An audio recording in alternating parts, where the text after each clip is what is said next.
what song, what do you enjoy most? Singing or songwriting for other people? I mean, it's a tie because I would have to say it's a tie because you get to be someone else in both aspects. When you're writing songs for other people, you get to be them. When you're on stage performing, when I'm on stage performing, I mean, I can be anybody that I want to be on stage that night. I can be anybody from Marvin Gaye to Otis Redding. You don't know it. I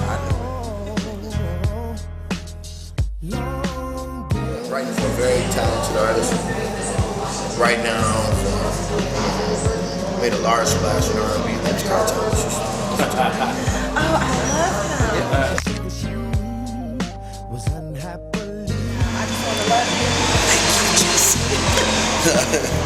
And I was reading that he had a personal conversation with you, or I'm not really sure how that went, where he basically advised you that you were making the debut as far as R&B at that moment. Basically telling you no matter what happens at this moment, you Jay set the foundation. Jay has always been extremely encouraging in my career. And funny thing, he is so out of the stratosphere right now, with what he's doing in his career. And every time I see him, he makes it, a point to say something.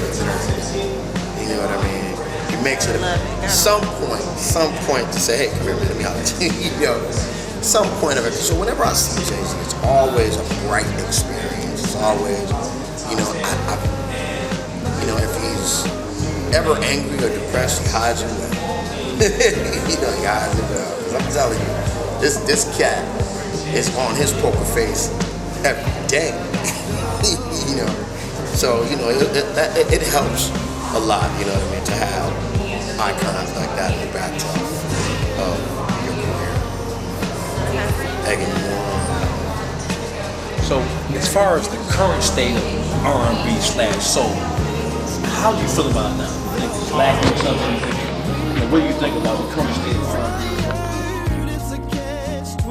The current state of R&B is fine, and I don't really think that there's a lot of opinions out there that R&B is on life support.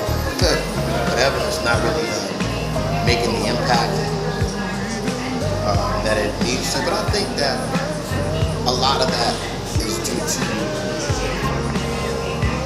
people don't really know how to not get caught up in the error.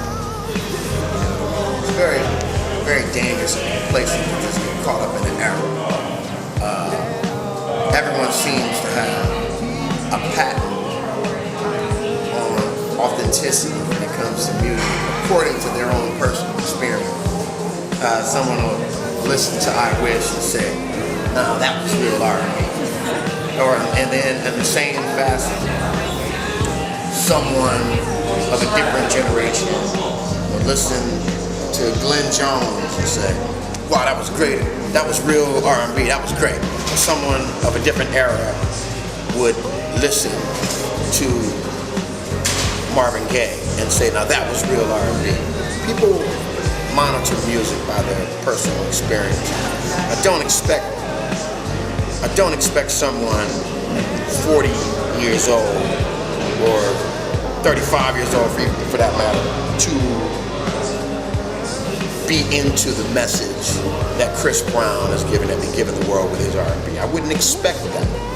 I would not expect that. But with that being said, they should be fair, to the new R&B artists. They should be fair. I don't feel like Chris Brown gets a fair shake in R&B, gets the fair shake that he should get. I don't feel like Trey Songz gets the fair shake that he should have in R&B. I mean, I was a kid watching Ray Parker Jr. videos. I don't think a man should sleep alone. Ray Parker Jr. couldn't sing at all. At all. But but you didn't hear anybody talking about Ray Parker Jr. bringing down the state of R&B. You know, Billy Ocean wasn't the greatest singer you've ever heard, but you never heard anybody talk about Billy Ocean bringing down the state of music. He's bringing down Billy Ocean bringing down the state of music. You know, that's just not what you've heard. So a lot of what you're hearing now is just people being caught up in their era. So as far as your current project, what do you have cooking? What do you have brewing right now? Well, I am winding down working Conquer, and we're getting ready for the European release of Conquer, as well as I'm in the studio right now doing a 6-song EP of nothing but ballads, and it's called Carl Thomas Begging After Midnight. Right. And it's important to beg after midnight sometimes. That's just dedicated. Well, that's dedicated to somebody. That's dedicated to somebody with an agenda. Right. You know? Right. After midnight, there's always an agenda. Yeah, if you have an agenda, you know. Right. She has a show on worldwidecoreradio.com called My Life, My Love, My Sex. They talk about all things life. My life, my love, my sex. Yes, sir. My life, my love, my sex. And I was telling you a little personal, but the way my show goes on Worldwide Core Radio, we break the show down into 3 segments. The first segment is about life, then it's about love, then it's about sex. So I want to ask you a question about each 3 of those. Okay. All right. So I know you said right now you're cooking up Conquer, European album release for that. So as far as life topic, where do you see Conquer or yourself in the next 5 years or so? Well, I mean, it's just a brick in the structure.